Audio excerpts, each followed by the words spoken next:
it's Dr. Livinggood here, Real Health Solutions, and everything you need to know about natural health solutions for knee pain.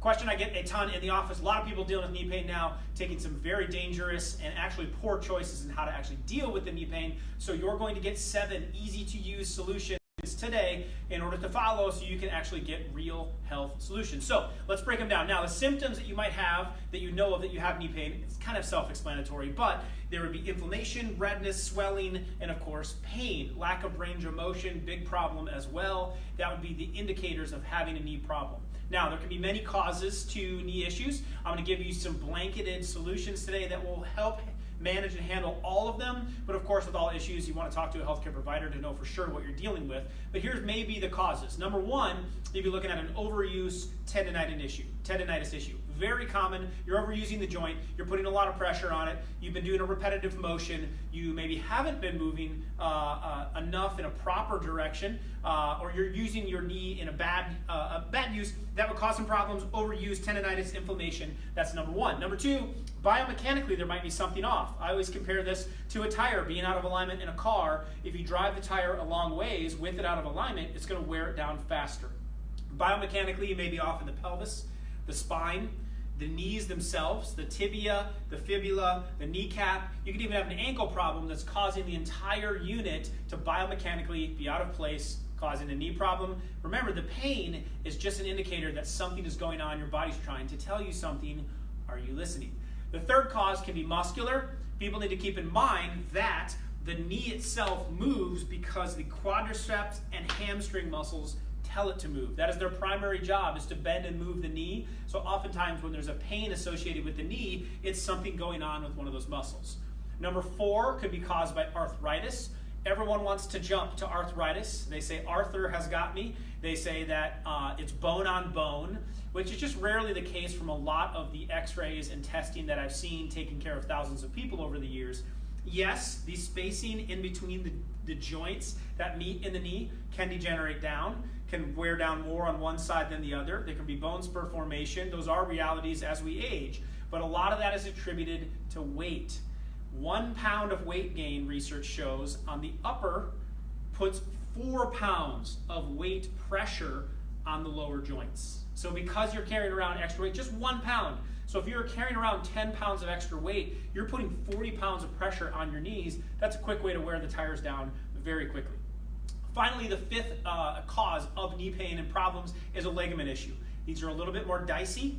If you have one of these, you're probably going to know it pretty quickly. You're going to hear some level of a pop or a sudden jerk or movement that tears or damages the ACL, the MCLs. You can even have meniscal issues, which aren't, some of those aren't necessarily ligaments, but I kind of clump them all together, damaging the cartilage. But these are going to be very swollen, very painful, lack of movement. After you wait out a couple of days in a scenario and it's still hurting significantly, that's when you definitely want to get these things checked out, unless it's more of a sudden sports injury where you know there's an ACL or something involved. Please go see a health professional. Make sure you take care of those. You don't want to be trying to do natural remedies when you don't have a ligament in place or something that could be dangerous or make you very unstable. But for the rest of you, the majority of knee problems, let's go through the 7 natural health remedies so you can get relief but not have to do the traditional approaches. Now, traditional approaches are anti-inflammatories, NSAIDs, pain relievers, which are a huge problem in today's environment in the form of opioids, addiction problems, and other health-related issues come along with those, or surgeries, which they've literally, research has shown, arthroscopic knee surgery is compared to a placebo. They took 2 groups of people. One, they did an actual arthroscopic knee surgery. The other one, they pretended to do it. There was no difference in relief seen between the 2 groups. So that's more of a placebo effect, not shown to be effective. And then, of course, total or partial knee replacements, which is a very common thing. But again, those things, I believe, are overused, and there's a lot we can do before ever getting to that point. So here they are. Number 1, rest.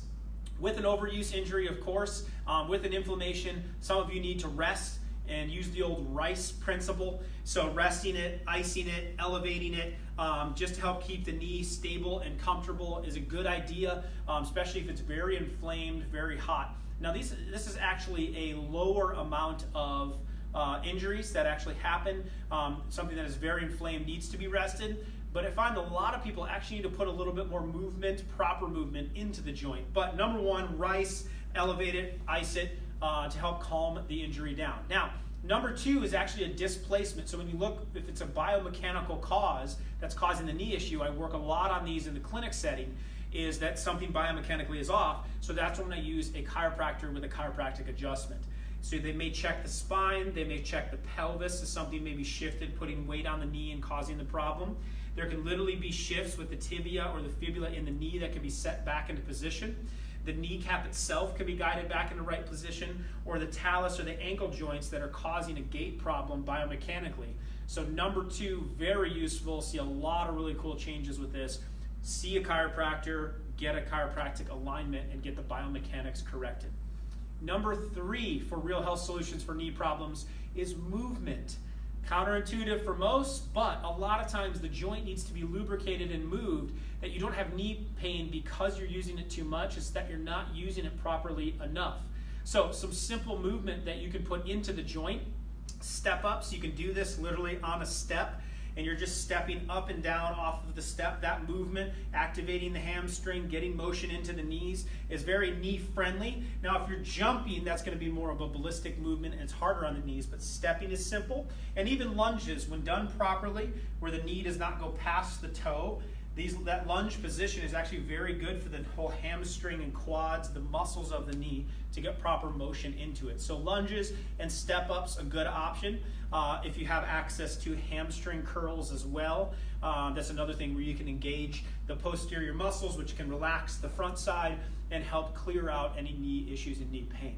Okay, so we have resting it, icing it, you have the chiropractic adjustment, we have the movement, and then number four is stretching. So as we talked about, the muscles of the quadriceps and the hamstring actually help move the knee. So when you stretch those areas, that can help remedy it. So a couple simple stretches that you can be doing are quadricep stretches. And keep in mind you have several quadricep muscles. So if you're stretching it where opposite hand goes to opposite leg, that's going to stretch more of the inside of the quadricep. If you have same hand with same leg, that's going to be the outside of the quadricep muscles. You can do this from a sit-in position where you're sitting on your butt with your leg out in front of you and pull one leg back, or standing like I am today. Stretch these muscles out really good to help the knee. The same then, we go to the back side to stretch the hamstring muscles. So straight back will stretch one of the hamstring, maybe two of them. And if you go to the side a little bit, you can get the outside hamstring muscles. If you go to the inside, you get the inside hamstring muscles. This again can be done seated or standing like I'm doing right now. Another one that really helps me for the interior, inside, meniscus area, inside of the knee that gets painful for me sometimes, is to do a side stretch of those muscles that come right down the inside of the knee. And I can feel that pulling quite a bit, and it stretches those muscles out really good, so I get a good pull, helps remedy the knees. The same can be said by going to the opposite side against the wall and stretching the knee on the outside of the leg. Those stretches, game changers, help a lot of people, especially a little bit of icing, a little bit of stretching and some movement goes a long way. But if that still isn't enough, there's a lot of natural remedies that are really good for decreasing inflammation and helping out the knee. Rapid fire, here's a few of them. Number one is an omega. Omega has been said if you get 1,600 milligrams of omega-3 into the system, it's equivalent to taking an NSAID instead of having to have a harmful ibuprofen, Tylenol type, aspirin type medicine going in that's hard on the liver and the kidneys. You can take omegas. 1,600 milligrams, high quality omega-3 will give you that anti-inflammatory response that you're looking for. Next we have turmeric. Turmeric is a powerful anti-inflammatory where when ground up into the powder form can actually be used to decrease inflammation in the entire system. So I highly recommend this for joints. You can do it and get it in the powdered form and use 1,000 to 2,000 milligrams of it on a daily basis, put it right into a smoothie, or you can take it in tablet form, which we contain in our joint health formula, which gives you a consultation for a whole bunch of different types of supplements that help and are specifically for this. That's the one I recommend. Turmeric is found within that. Another thing that's found within that is also collagen, and collagen has been shown to actually lubricate the joints, help the joints move the way they're supposed to, build healthy ligaments and tendons, keep them well lubricated. I actually use this in the joint health supplement as well as my bone broth protein to help restore all of the joints, keep the inflammation down, and keep the joints healthy. Next, what we have is, and finally, coconut oil. Coconut oil has actually been shown to increase the blood flow to the joint area. So you can actually use this as a remedy, and you literally take the oil and rub it on the joint. It's got a lot of properties antimicrobial wise and the benefits for the skin, but it is going to help the joints as it gets absorbed from a lubrication standpoint, mostly from the standpoint of increasing blood flow in that area. So plenty of natural remedies that you can play within, and not all are the same for every condition, as opposed to going for harmful medications. There's a lot of good solutions out there that you can get relief from. You may have to try a few different ones to find what's the best for you, but I would highly encourage getting the weight off regardless of your knee condition, of whatever one you have, as well as getting proper movement and proper stretching. That will go a long way. And you can do all those things as well as you want, but if you don't have proper alignment, you're going to be in trouble. And if you're needing anti-inflammatories, throw in the ones I mentioned today, and you'll be well on your way for everything that you need for proper natural health solutions for knee pain. As a precaution, as always, if you are suspecting a significant knee injury or some kind of knee problem, then go ahead and consult a physician or your healthcare provider so they can do proper testing to uncover what it is. You don't want to make anything worse. So just use common sense in that regard as far as what the issue may be. Hopefully this is helpful. If you need help, comment below, and we'll continue to bring you real health solutions in the crazy world of sick care. We're bringing real health care. Dr. Living Good. We'll talk to you real soon.